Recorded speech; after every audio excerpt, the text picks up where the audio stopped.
Ladies and gentlemen, please welcome to the stage Logan Aguirre.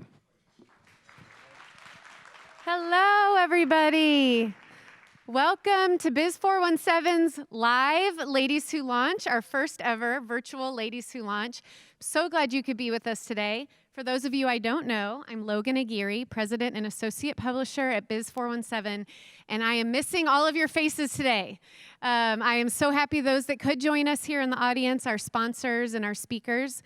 But I have to be honest, taking this thing virtual was really, really hard for me. I am mourning the loss of seeing all of you. With everything we've been through the last few months, this day was really going to give me the energy boost I needed to get through whatever's to come. But the good news is, everything about today is still happening. All the great content, all the inspiration, and we get to be together just virtually. So I'm so glad that you can all be with us. And for those that are joining that maybe have never had the chance to attend Ladies Who Launch, I'm so glad you can be with us today virtually. If you know a woman who should be attending this today, share the link with her and watch together. Our theme today is fearless positivity, and that's what we're channeling today, knowing that it's going to be an awesome day no matter the circumstances. I do want to quickly say a thank you to our mayor and our city council for passing the masking ordinance that went into effect today, and I want you to know that everyone who's here today is following the rules. There are two exceptions that we are taking. One is when we're eating or drinking at our table. And the second is when you are speaking or performing, as long as you can maintain 6 feet of distance. So when you see me or our other speakers up here, know that we are following it closely and taking it very seriously. So today we are live from the Glendalough Convention Center, and we want to thank Southwest Audiovisual for helping us transition this to a live virtual event pretty quickly. They've done an amazing job. So if you did buy a ticket, then hopefully you received the gift bags that our team went all over town to deliver. And I just want to let you know what all is in them so you can follow along with us today. You'll find from Volt Credit Union some inspirational socks. And inclusivity pins, I love them. They say the future is inclusive from BKD CPAs and advisors. There's also a networking sheet that you'll see for every single person that registered. You'll be able to connect with them. That's something you guys have always told us is you want as much networking as possible through this event. So you can still connect with anyone that you want to, just doing it digitally this time. You'll find a spa kit from Mercy, which we could all use a little spa love right now, goal cards to fill out and hang up in your office from Spencer Fane, and a great notebook from Reliable Lexus to take your notes today. There's also a few more surprises in there. If you didn't purchase a ticket, we do have a downloadable swag bag. It's at biz417.com/LWLgift. We're going to be referencing the items in the gift bag all day long, so make sure you download that. I do want to just thank you so much, our advisory board of sponsors. They really help us guide the content and the way the day is going to go. And they have been major troopers this year through all of the changes. Our presenting sponsor, Volt Credit Union, President and CEO Loretta Roney is here with us today. You'll hear from her in just a moment. And she's making it possible for us to hear from our speaker live out of Dallas, Amy Blankson, here at the end of the day. Our newest sponsor, BKD CPAs and Advisors. This is the first year BKD is on board with us, and they have 13 female partners. One of them today is here with us, Erica Smith. You'll hear from her. I also want to say a special thank you to Carly Taft, their marketing business development manager, Rebecca Barrientos, their senior manager, and Laura Neese, also a senior manager, here with us today at the Glendalough Convention Center.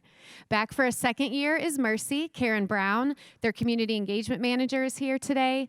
And you'll hear from Sonia Coleman, media relations and communications manager, during our panel. We also want to recognize from Mercy, Lacey Phillips, Director of Quality and Patient Safety, Abby Taylor, Community Engagement and Media Relations Specialist, and Tina Terrell, Director of Operations for Cardiology and Cardiothoracic Surgery. From Spencer Fane, we have Elizabeth Wente, partner, here with us today, and want to recognize two of their associates, Tara Bales and Camber Jones. Finally, Reliable Lexus. They brought the Lexus cars in here today for those of us in the room to drool over. Thank you for being a partner with us again. And a few other key partners that we really couldn't do this day without. One is Groom's Office Environments, who makes our stage look so beautiful and brought in these adorable little dogs. I want one so badly for my office. Sally Hargis with Ozarks Coca-Cola is keeping us hydrated with the new infused smart water. You might have that inside your gift bag if you got one dropped off for you. And a shout out to our friends at Rosie, and thank you for all you do to help empower the women of 417 land. So if you had already picked out your amazing outfit today, that's one of my favorite parts of this event is seeing what everyone wears. Snap a selfie with the hashtag 417 Ladies Who Launch so we can all compliment you on how cute you look. But all day long, share what's on your mind or what you're learning through any of your social streams or within the Facebook event so we can still build the community and connection that we all know and love about this event. So a lot of you through this event have gotten to know Loretta Roney, the president and CEO of Volt Credit Union. I'm lucky to call her a friend, and I know we're always so inspired by the message she gives at the end of each Ladies Who Launch event. So as we were talking last week and going through the emotions of taking this all virtual, knowing that that was the safest and best thing to do, but also being really sad that we had to do it, she was telling me what she had been preparing to say today. And it really struck a chord with me. I thought it was a really beautiful message, and I thought, you know what, that needs to go at the top of the event because it will really kind of frame how we're all going to think about going through this day together. So at this time, please help me welcome President and CEO of Volt Credit Union, Loretta Roney.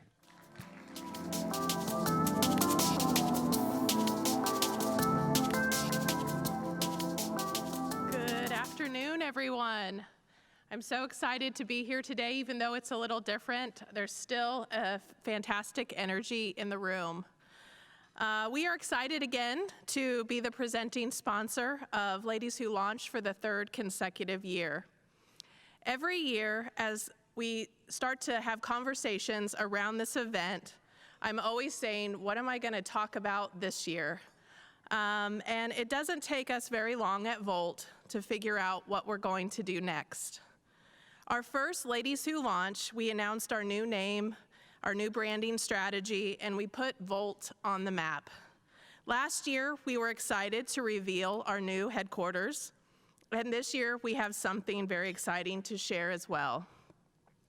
2020 is Volt's 85th anniversary, and we are wanting to do something special to commemorate 85 years of being a strong, homegrown, and local financial institution.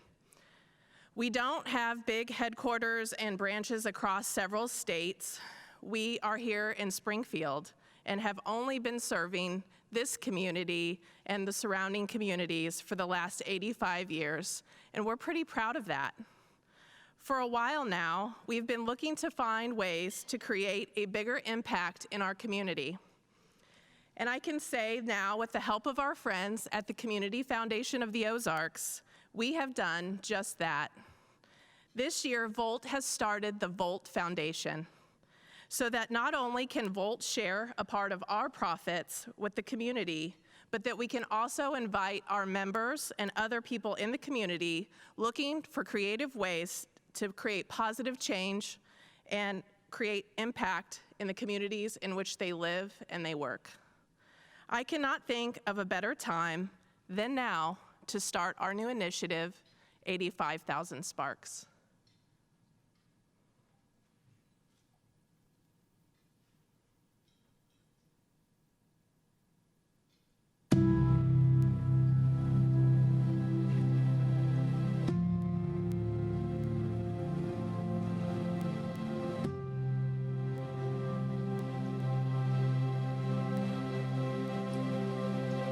One of the main problems that Habitat for Humanity is trying to address is affordable housing. There's a big issue with individuals and families being able to afford a home for their family so that they can be safe. The Child Advocacy Center provides services to children who are involved in an investigation of abuse. That could be physical abuse, sexual abuse, could be neglect, victim of exploitation, or maybe even witness to a crime. Borrow My Angel is a relatively new nonprofit. After losing 2 siblings to suicide, we launched Borrow My Angel to provide additional resources to those that are struggling with depression and mental illness.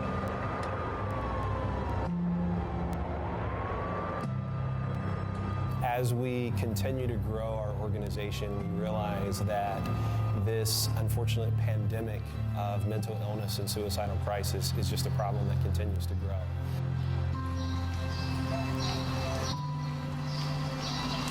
overarching goal for the Child Advocacy Center would be to end the abuse for any children.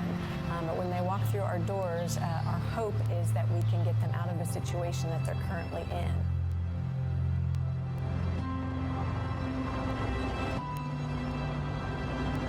When a family is having to make a decision on that teeter-totter balance between an affordable house and those other things that a family needs to survive, that's something that Habitat's trying to address. But the second thing that we're addressing is the fact that we know that there are a lot of single moms in our community who are trying to make those better decisions for their families. So Habitat welcomes all sorts of people into our home buying program, but we do know that we have a higher percentage of single moms going through our programming.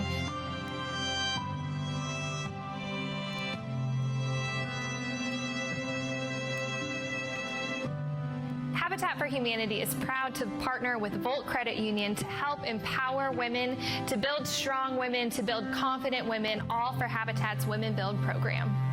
Working with Volt Credit Union as a community partner has just been an amazing opportunity. They always just jump in with what is needed. Volt Credit Union is a not-for-profit organization, and we not only want to help our members, but we also want to extend that mission out and help our community. Having the courage to step up to the plate, both from our standpoint and from Volt's standpoint, to join forces with us to fight this very, very needed battle to affect this crisis that is happening from a mental health standpoint. In addition, the courage aspect of those fighting and battling depression and suicidal crisis, and the courage that it takes to fight that battle every single day. It's just fantastic to work with somebody who just gives you that much support all the time.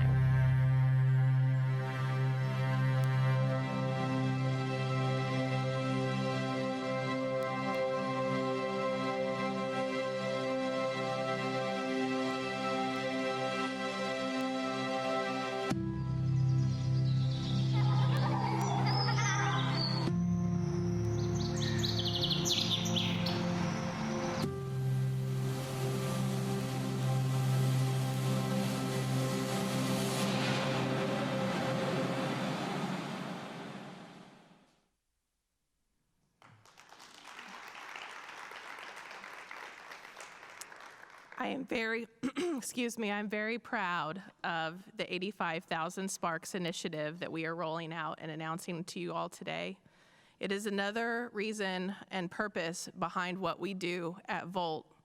We are looking to transform the way that people think about banking. Our plan is to create a path for awareness, both to our members and to our community, that when you bank with Volt, you're not just opening a checking account or getting a boat or car loan, but you are directly creating impact in our community. Our profits don't go to line the pockets of big shareholders or executives at big banks. Our profits are returned to our members and to our community. Right now, our country and our communities are facing difficult and hard decisions. We at Volt want to be a beacon of hope and positivity for our community through these difficult times. As all of you are watching today, you have the power to create a spark. And so we ask you to join in with us today in creating 85,000 moments of impact in our community. As we were thinking about our audience today and the impact we want to create at Volt, I thought back to something that my mentor gave me years ago, which was these pairs of socks. They had such a huge impact on me, even though they were just a pair of socks. And I continued to share those with friends and at my organization, and Volt wanted to share them with you today. For those of you who purchased tickets and got your swag bag, inside you should have found these pair of socks. Notes to Self is a woman-owned company right outside of Kansas City who believes that the words that we say to ourselves matter, and that words can make all the difference. Those socks will say one of the following sayings in your bag. You may have gotten, I am optimistic, I am amazing, I am courageous, I am happy, I am confident, or I am strong. Ladies of 417, I want you to be all of these things and more. I want you to help me to be the spark that ignites the flame in our community and beyond. Today, we are going to start by asking you to put these socks on, to take a picture of them, share how they make you feel on a post in social media with the hashtag 85,000Sparks. For those of you at home, it's a tag on the back of the socks. For every picture that we receive, Volt is going to donate $5 to which charity you choose. And the 3 charities of choice for today are Safe to Sleep, the Victim Center, or Women in Need. All of these charities are very focused towards lifting up and supporting women in our community. In addition, we have set up an additional link on our webpage, which is www.voltcu.org. For those new to the 85,000Sparks initiative, you can also go out and make an additional donation through our website through the link that we were able to set up through the Community Foundation of the Ozarks. And through the month of July, you'll be able to donate more to each of these charities if you choose, and Volt is going to match all of those donations up to $5,000. We will ask you to follow us through our website and social media on this 85,000Sparks journey, and stay tuned as we continue to have moments of impact so that you can see who we're impacting next. We have something big that we have been working on for the last few months with the Springfield Public Schools Foundation, and we're excited to kick that off with them to help start their school year on a good foot. We have several other community partners, as you've seen in today's video, that we will also continue to promote and work with in the future. I feel that time is our most precious commodity, for it is something that we can never get back once it's gone. And the time to make an impact is now. Recently, I read this quote that moments of impact can be quick and unexpected like a flash of lightning. Those moments have the ability to turn our lives upside down and actually end up defining who we are and who we want to be. One significant moment of impact has the potential to create change and has ripple effects far beyond what we can ever predict, putting a series of events in motion and sometimes landing you in places that you have never dreamed. Ladies of 417, and maybe reaching far beyond today as we are streaming live, let's dream big. Let's be the spark of positivity that ignites the flame in your community and beyond. And together, let's create a ripple effect that far exceeds anything we could have predicted when we signed up for this event today. Thank you.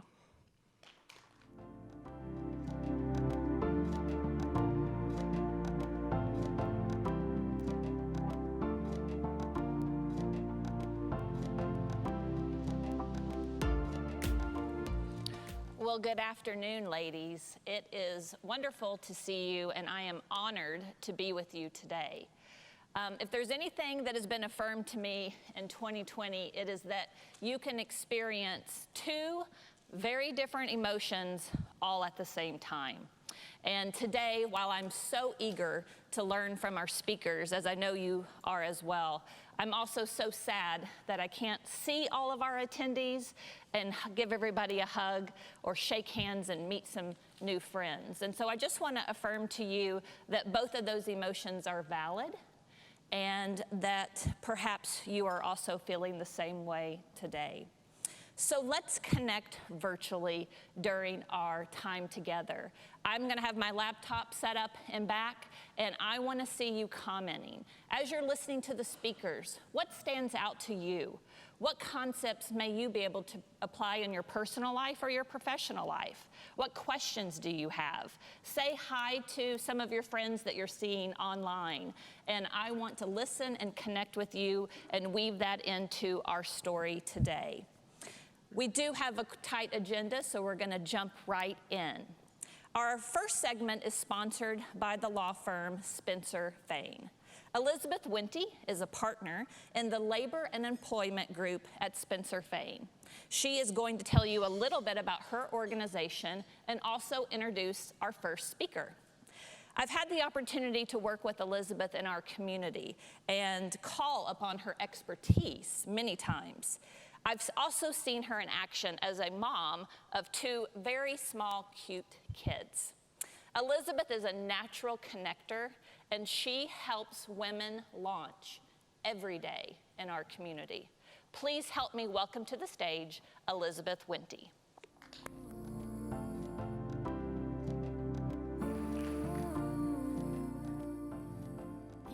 Excuse me. Thank you, Elena.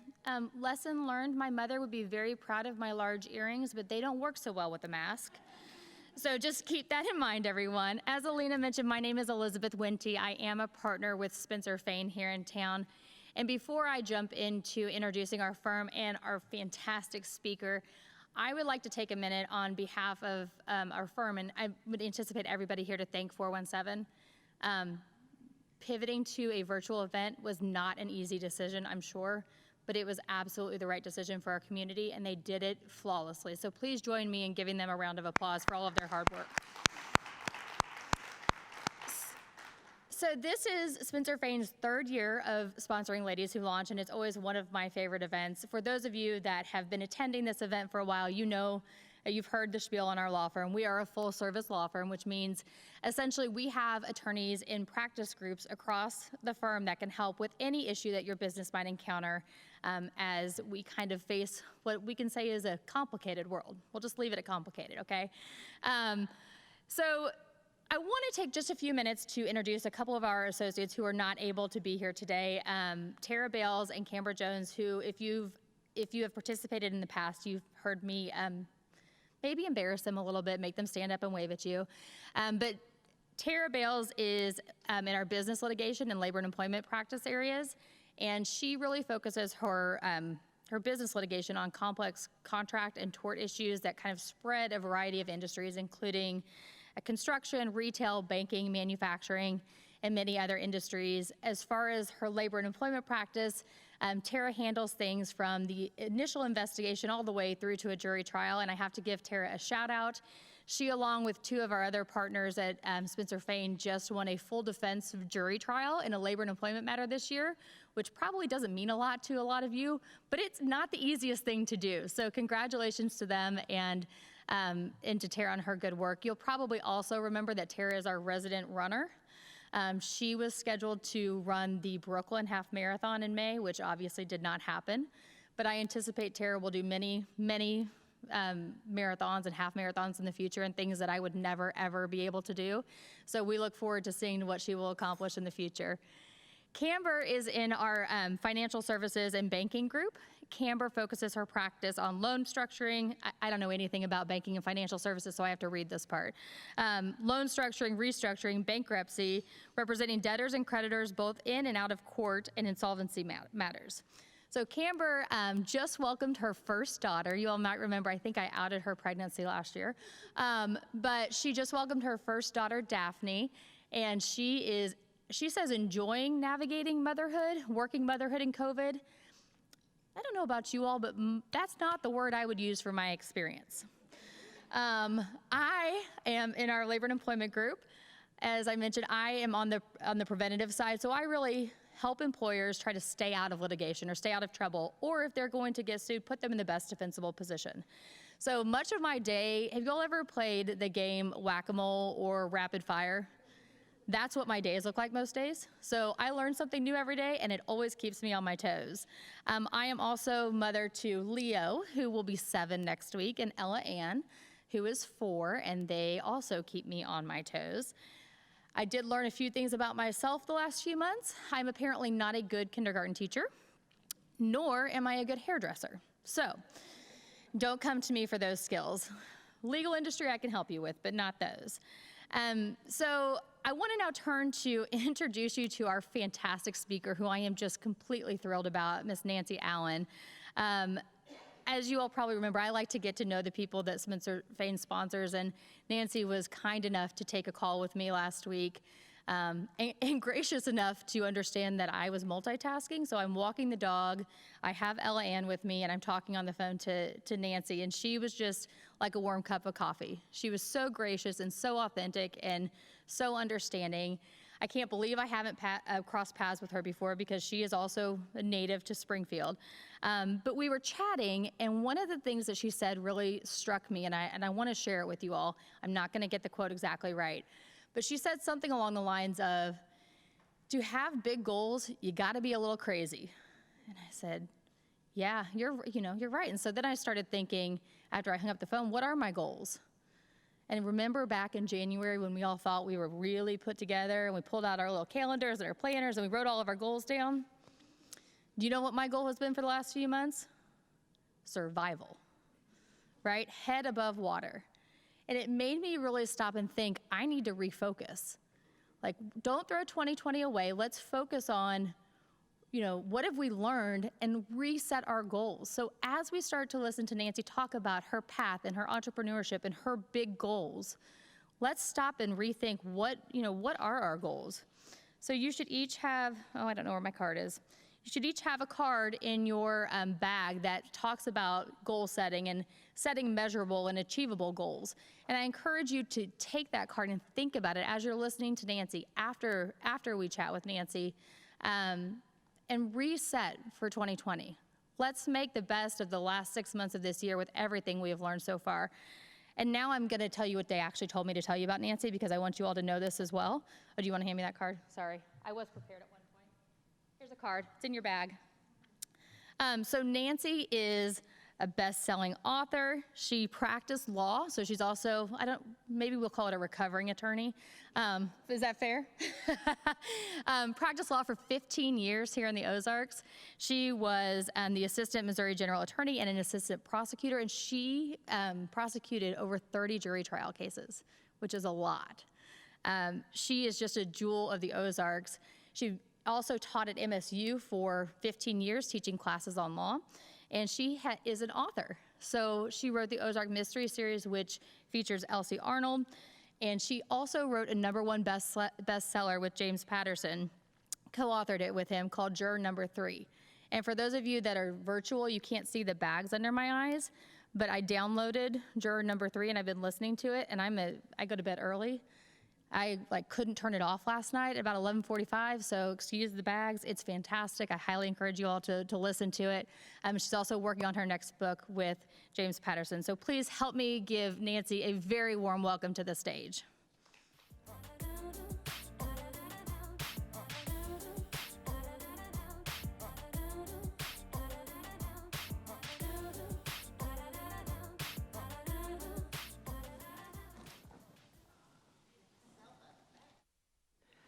And I gotta get set up,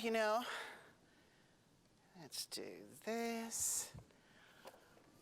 It seems like it shouldn't be such a to-do for me to say how very, very excited I am to be here. So happy and so glad, and thank you, Elizabeth, for that lovely, lovely introduction. Here I have my wad of Kleenex in case I really get going with the adrenaline and start sweating. I am prepared. But what I want to do today is I want to talk with you a little bit about my career path. Is that all right, what I've done here? Is that okay?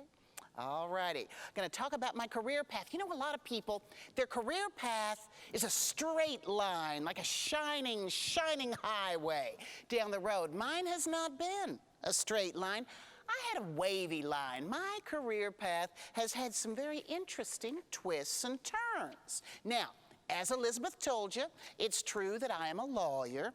In addition, for the past 15 years, I have been a faculty member at Missouri State University. I have taught law classes at the undergrad level. Tried to do it with quite a bit of enthusiasm, I promise you. And in addition to that, I am also a graduate of Missouri State University, class of 1978. Seems like only yesterday. But now, primarily, my primary occupation now is that I am an author. I am currently published by 2 of the big 5 publishing houses in New York City. My books are published by HarperCollins and also by Hachette Publishing Group. Now, you may be thinking, do you have to be an entrepreneur to write a book? Why, no! You don't have to be an entrepreneur to write one. You want to sell one? Then yes, yes you absolutely do. Now, the books I write are courtroom dramas. They're legal thrillers. So they're kind of like the books that John Grisham writes, but better, so much better. A St. Louis reviewer said in his article that my books are John Grisham meets Dan Woodrell. Oh, I liked hearing that, because we all know John Grisham is the king of the legal thriller. And Dan Woodrell, Winter's Bone, well, he's the king of hillbilly noir. So all I ask is I want to be queen. I want to be the queen of the hillbilly noir legal thriller. Not too much to ask. Now, my writing career began with a book entitled The Code of the Hills. And The Code of the Hills is the first book in HarperCollins' Ozarks Mystery Series. You know my educational background by now. I went to Mizzou for law school after getting my undergrad degree at Missouri State University, which means I didn't get a Master's of Fine Arts in a fancy school in the Ivy League on the East Coast. I didn't attend the Iowa Writers Workshop, which is so famous for producing writers, which meant that once I wrote that book, I didn't get a publishing contract because I had so many contacts and friends in the New York publishing industry. No, that wasn't how it worked for me, because I went to SMS, where I had one creative writing class in 1977, and then law school, and then practicing law, and then teaching law at the undergrad level. But I always wanted to write a book, and so about 8 or 9 years ago, I wrote one, and this is it, The Code of the Hills. Now, one significant way that I differ from John Grisham, my main characters, my protagonists, they are always female. In fact, James Patterson asked me when we started on our second book together, he said, well, you want the protagonist to be a man this time? And I said, oh, I think there are enough books out there about men. So, I star women exclusively. And the star of Code of the Hills is Elsie Arnold. And Elsie is a young assistant prosecutor in a fictional county in the Missouri Ozarks. What HarperCollins liked about Elsie, she's not perfect. She's not a perfect protagonist. Elsie is not Superwoman. You don't see nearly as many female heroes as men in the suspense and thriller genre, but when you do see a woman hero, they tend to be kind of one-dimensional, in my opinion. They're always perfect, perfectly perfect in every way. They're always brilliant, the brilliant medical examiner or the brilliant FBI agent. They never make mistakes, and those women, I'm telling you, they never eat. Oh, maybe a salad. They might pick at a salad. And they're always exercising. When they get stressed out by their really stressful job, they strap on running shoes and they run for 10 miles. My character, Elsie, she's not like that. Elsie is not perfect. She is flawed. She has feet of clay. She cusses like a sailor. And Elsie eats, not salad. Never salad, no salad appears in any Elsie book in the Ozarks Mystery Series. Because at eating time, Elsie pulls into the Sonic Drive-In for a foot-long coney dog, gets a side order of tots, does wash it down with a jumbo Diet Coke. And when Elsie gets stressed, does she run? Does she run? Yeah! She runs to the nearest bar room where she slams beer like a frat boy. She makes mistakes in her personal life and in her professional life. She makes mistakes that could threaten the outcome of her case. But even though she is a mixed bag, her heart is in the right place, and she is passionately dedicated to seeing justice done in her neck of the woods, and her neck of the woods is the Missouri Ozarks. So, In the first book in the series, Elsie handles a very difficult sex case, a case where a man is charged with raping his daughters. It also explores the generational patterns that occur with that kind of abuse. And did I have the background to write that book? Yeah. When I graduated from Mizzou Law School and I came back to Springfield, Mo, in the summer of 1981, I was the only woman in the Greene County Prosecutor's office. You see, I was one of that first handful of female attorneys breaking into the legal profession in Springfield in the early 1980s. So since I was the only woman in felony prosecution, they assigned me the sex cases. They gave me the sex cases. Here, we got a woman. You're a woman. Take the sex cases. So as a trial attorney, I cut my teeth on incest. And it's no secret, we have a terrible lot of incest in the Ozarks. Greene County has the highest rate of sex crimes involving children in the state of Missouri. That was true in the 1980s.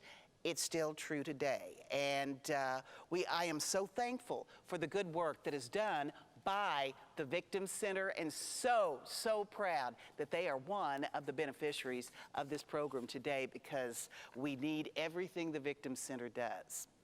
So while I was handling all those terrible cases in my 20s, I thought, I ought to write a book about this. But over 30 years passed before I finally picked up the pen, and that book was The Code of the Hills. So I wrote a book, started it on January 1, finished it the end of June. You know, a lot of people write a book. I'll tell you, it's easier to start one than it is to finish one. And here's a secret: the hard part is the middle. But anyway, I had this book. I wanted to see it between two covers. I wanted to see it between two covers. In fact, I wanted my book to be published by one of the big 5 publishing companies in New York City. That was the dream. So I had to go, did a little research, and I learned it'd be easy to self-pub, and self-publishing is easier than it ever has been, more accessible than it ever has been for people before. But if I wanted to be traditionally published, which I did, I would need a literary agent. So I set out to find one. It took 10 months to find my first literary agent. 6 months to write the book. 10 additional months passed before I found one person in New York City who was willing to represent me. You know, when I first started looking for an agent, I was checking out resources on the internet, and authors would have websites and they'd tell their story, how it worked out for them. And one such author was Stephanie Meyer. I don't know if you remember her still, but you used to know Stephanie Meyer. She wrote the Twilight books. My daughter was a big fan. And so she told the story on her website, and she said, I had an idea. I wrote a book. I sent out 19 query letters to literary agents. One landed with the rock star agent at Writer's House. She signed me. She took the book out. She got me a $1 zillion deal. She sold the film rights. It took 2 weeks. That was not my experience. Not my experience. In the 10-month period that I was hunting for a literary agent the first time, I sent out so many query letters. I lost count of the number that rejected or ignored me. It was way over 100. It had to be 200. 200 literary agents said no. I was rejected so many times that an ordinary person might have started to feel discouraged. But you know, all that rejection made me insanely determined. I would get an agent, I would find a publisher, and I would, by God, hold that traditionally published book in my hands, and when I walked into Barnes & Noble, I would see it on the shelf. So I got that first agent. Remember, it took 10 months. She was in New York, young, with an okay agency. She kind of liked my book. She said I'd have to do rewrites and revisions, and I said, sure, I knew that was part of it. Over the course of the 1 year we were together, she gave me some patchy editorial advice from time to time, and then at the end of a year, she sent me an email, and she said, Nancy, I've been thinking. The vulgar language that your protagonist uses, it's off-putting. It's gotta go. And I thought, I don't think you understand my book. And I fired her.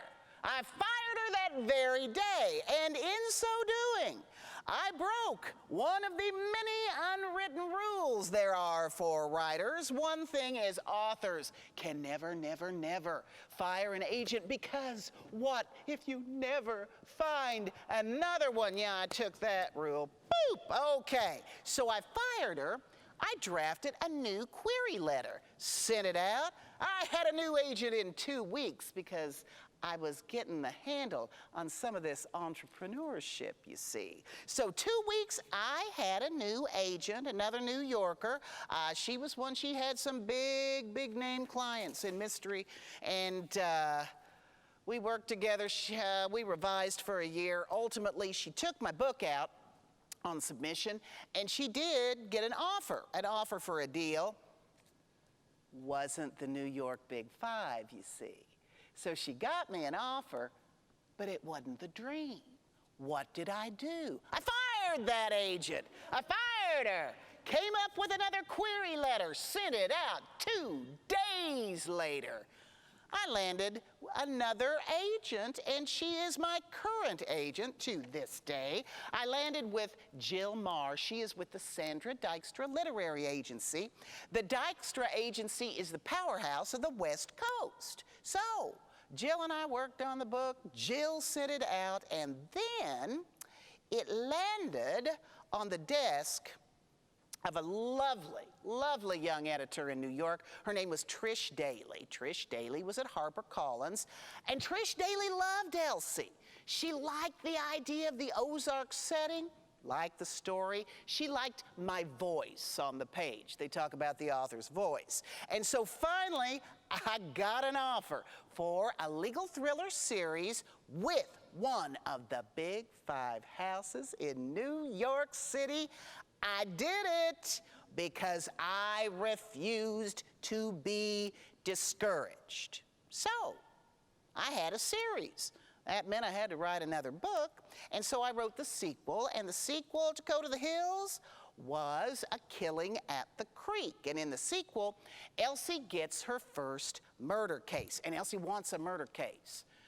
Being assigned a murder is not that you want somebody to die, but if you're assigned a murder case, it is a badge of honor for a prosecutor, because it's a demonstration or an acknowledgement of your competence, your skill. So she gets a murder case in Killing at the Creek, but the case she's handed, the defendant, the criminal defendant, is 15 years old, certified to stand trial as an adult, charged with killing a woman and dumping her body in the creek. So Elsie got a murder case, but I promise you, that is not the murder assignment any prosecutor would ever want. Did I have the chops to write that book? Why, yes. My first solo murder trial, 26 years old, in the Greene County Prosecutor's Office, I tried and convicted a 16-year-old of murder in the first degree. It wasn't even supposed to be my case. I wasn't nearly that high up on the office pecking order to be assigned a murder trial, but it happened that the case was set for jury trial in October of an election year. And all the big shots in the office were running for something. They were running for political office. They were running for Congress. They were running for prosecutor. And so the case was a hot potato because they thought it was a loser, because they didn't think that the 16-year-old would be convicted of murder, and nobody running for office wanted to lose a murder trial in the Springfield News-Leader right before Election Day. So they tossed that file at me 10 days before trial and said, "Here, Nancy, this'll be a feather in your cap." So, fun fact. Actually, that murder trial was covered by a real, live, true detective magazine. I don't know how many of you still have your 1983 issue of Front Page Detective, but I do. I would like to point out an important fact at this juncture. That is not my picture on the cover. This is some woman in a distressing situation. It isn't me. Now, I am in the magazine, but you gotta look inside. Oh, ho, ho! There I am. My picture's inside, incredibly young, standing in front of the old Greene County Courthouse, and I'm trying to look really, really tough, in case you can't tell. Well, after Killing at the Creek came out, HarperCollins wanted more. They renewed the contract. And so I wrote 2 more books for them. Number 3 was The Wages of Sin. And The Wages of Sin was inspired by actual cases in Southwest Missouri where domestic violence ends in murder. And this is an area that is one of my passions, is crimes that are committed against women, which is why, and I'm gonna beat the drum one more time, I have served for many years on the board of directors of the Victim Center, which I consider to be an absolutely, absolutely compelling and necessary organization. Well, in The Wages of Sin, Elsie handles her first death penalty case, and there are issues with that. And then book 4 came out in 2018, A Wolf in the Woods, and that book deals with sex trafficking. You know, a lot of people still think that sex trafficking is just a problem in urban areas on the East and West Coast, but it's in the heartland too. It is already here, and our children in the heartland and our teenagers are vulnerable to this insidious crime, and the internet has given criminals a pathway to our young people. So the book explores that. So, right after I turned in the 3rd book to my editor, Trish at HarperCollins, she called me on the phone and she said, "Nancy, I am leaving HarperCollins." And I said, "No, don't go." I was really sincerely distressed because I loved Trish. I adored her. She was the one who opened the door to me at HarperCollins. It was Trish that got my books between 2 covers. She got me behind the Iron Curtain of New York publishing. And so I was very distraught until 2 weeks later, she called me again, and she said, "Nancy, I'm at my new job. I am in the James Patterson division at Little Brown, and Mr. Patterson would like to write a book with you if you're interested in writing a book with him." And I said, "Yes." James Patterson's king. James Patterson is the best-selling author in the world. He sells more books than anyone. He sells more than Stephen King, more than Dan Brown, more than Lee Child, more than John Grisham. And there is an entire division of Little Brown that is devoted to Patterson alone, because Patterson is responsible for 1/3 of the Hachette Publishing House's overall annual sales. I said he's king. At Hachette Book Group, James Patterson is God. So, when Trish came on board, she just arrived there and they had a meeting, and Patterson said, "I want to do a legal thriller. I want to set it in the South. Have a young female protagonist. Anyone have an idea who I might work with?" And Trish went, and the rest is history. So, thank you, Trish. Hello, Hello, juror number 3. Okay, this is braggy. That is, in fact, the copy that I signed and autographed for Lee Child. My husband was a witness. That was a pretty groovy day. Okay, so hello, juror number 3, and hello, James Patterson.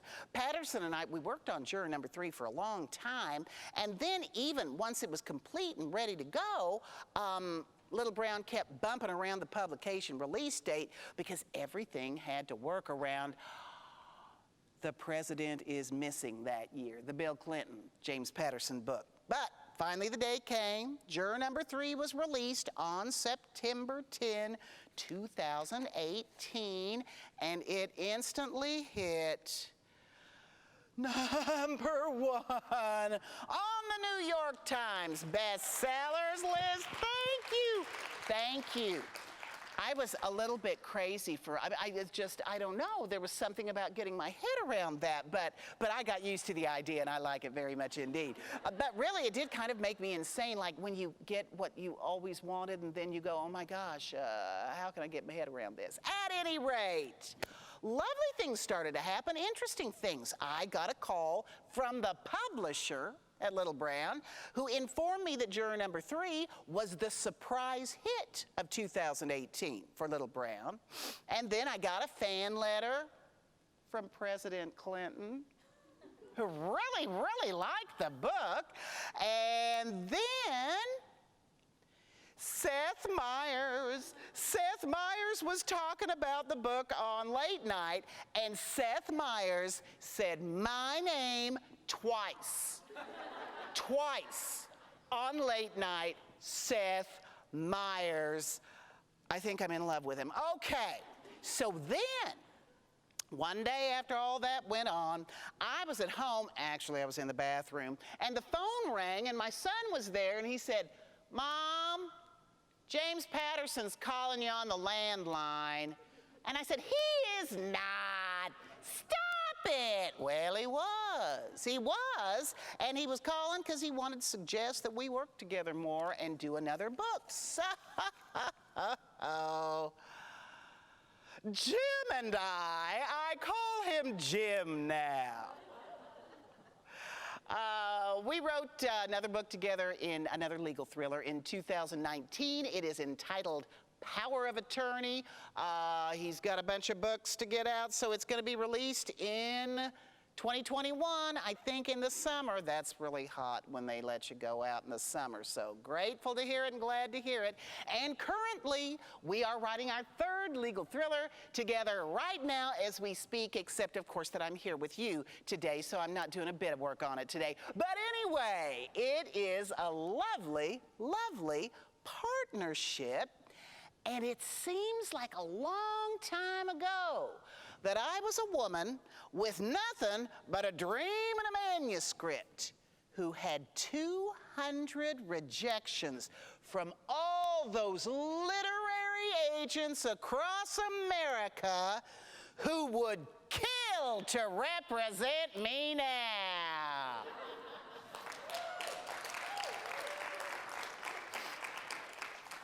So, I'm working with the biggest author in the world, and it did hit number 1 on the New York Times bestseller list. And when I go to Barnes & Noble, I promise you, my book is on the shelf. So who could ask for anything more? Me, I wanted Hollywood. You know I want Hollywood, right? So my literary agency is the Big House in Southern California.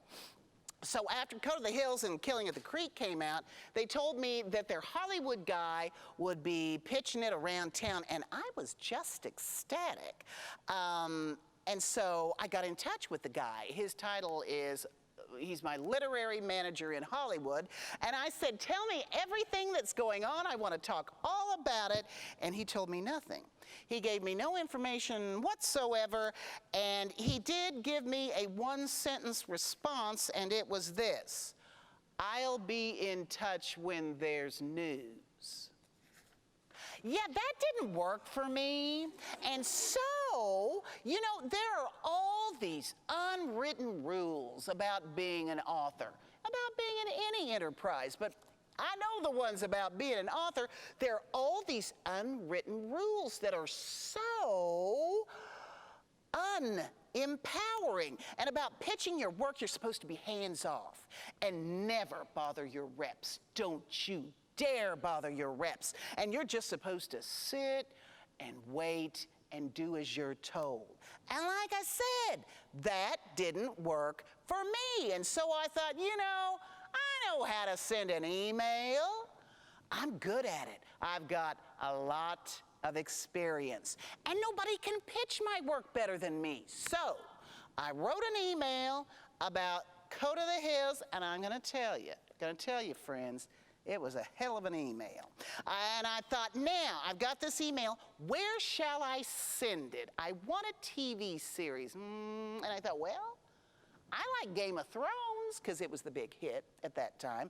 And so I sent it to the president of HBO. Now, somebody out there is thinking, Nancy, you don't have the personal contact information of the president of HBO. You're right, I didn't. I knew his name. How hard can it be?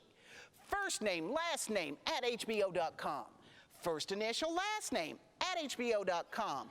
First name, dot, last name at HBO.com. Guess what? One of those emails reached him because 20 minutes after I sent it, I received an email from David Levine. David Levine is the head of drama at HBO. He was in charge of the Game of Thrones. And Levine said, Michael Lombardo just sent me your email, and Nancy, I'd like to read your books. Eureka! It worked! So HBO was reading my books. So that meant everybody in town, in Hollywood, in Los Angeles, wanted to read them. So my literary manager in Hollywood got real motivated. Look, this is from the trades. Nancy Allen shopped across town. Well, a couple of months later, my husband and I flew to Hollywood, and we had a series of meetings set up with HBO and with other studios. And when we landed and got off the plane at LAX, I realized I'm on another planet. I have landed on Mars. And I guarantee you, I was the oldest and fattest woman in all of Los Angeles County during the time I was there. But you know, the meetings went great, and something interesting happened. For example, they would say, you really have a dialect. And I'd say, yeah, isn't that right? And they'd actually say, you don't dye your hair. And I'd say, no, why would I? And they said, she is authentic. And they liked it. So, by the time I got back to the Springfield Branson National Airport, I, by God, had a TV deal. My dramatic rights had been optioned. It wasn't by HBO, it was by another major studio. And so I thought, oh, that was so easy. But my agent, when I signed the contract, said, Nancy, don't buy your dress yet. I said, what does that mean? She said, don't buy your dress yet. You see, Hollywood is a fickle pickle. And 3 things happened that year that I was under contract the first time. Number 1, the vice president at the studio, who was my cheerleader, loved Go to the Hills, loved Elsie. He left. His replacement was a Stephen King fan. And also, Netflix that year came out with a huge announcement for their big new series starring Jason Bateman, Ozark. Okay, all righty. So my champion was gone at the studio, and Jason Bateman beat us to the punch, and the studio made a Stephen King novel into a series, and they let Code of the Hills die on the vine. Now, that was just the first venture. 2018, I had a dramatic rights contract again. Didn't buy the dress, good thing. And I currently, as we are in this room, I have a book-to-film enterprise with a film production company for a new series called Vigilantes Anonymous. I am excited. I have high hopes. It's great, but I haven't bought my dress yet. Because when it comes to TV and film deals, I've learned to listen to the words of the great late Doris Day. Que sera, sera, friends. But it was a valuable experience going to Hollywood and getting props for being authentic. And I'll tell you, authenticity is key in any enterprise. Whatever your background is, use it to your advantage. I'm going to tell you another story. A couple of years ago, I was invited to speak at a big mystery writers conference in New York City. And I'm on a panel of legal thriller writers. There are 6 of us. And we're sitting at this long table. I am the only female, and they got me sitting at the end of the table. Some things haven't changed. Anyway, the moderator asked us to introduce ourselves and give our background. So, first guy, I am a graduate of Harvard Law School. Second person, I did my undergrad at Princeton, and then I graduated from Yale Law School. Next guy, undergrad Yale Law School. And I'm sitting there thinking, this is like a scene in a movie. It's like it's scripted.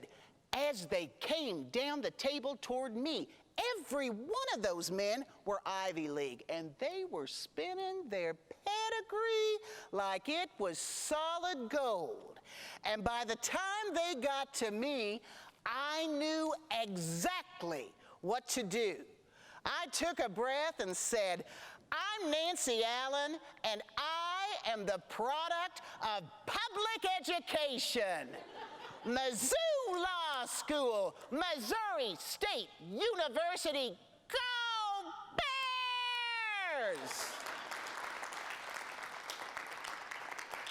The crowd went wild. It brought down the house because I owned it. I took pride in it. You gotta be who you are and don't ever apologize for your roots. You know, I suppose if I had graduated from Harvard, there might be certain advantages to that, but I didn't. I'm a Springfield girl who graduated from my hometown college, SMS, back in 1978. So I take that Southwest Missouri salt of the earth hillbilly identity and ride it up to the top of the mountain. Be true to yourself and mine the advantages that are innate to your own personal experience. So, in conclusion, my story has a happy ending. I am very, very satisfied with the way my personal career path has turned out, with all its twists and turns. And I will tell anyone who has an entrepreneurial notion, who has a dream or a goal in mind that seems improbable, I believe you can make it happen. But here's a few words of advice. Number 1, you have to believe in it.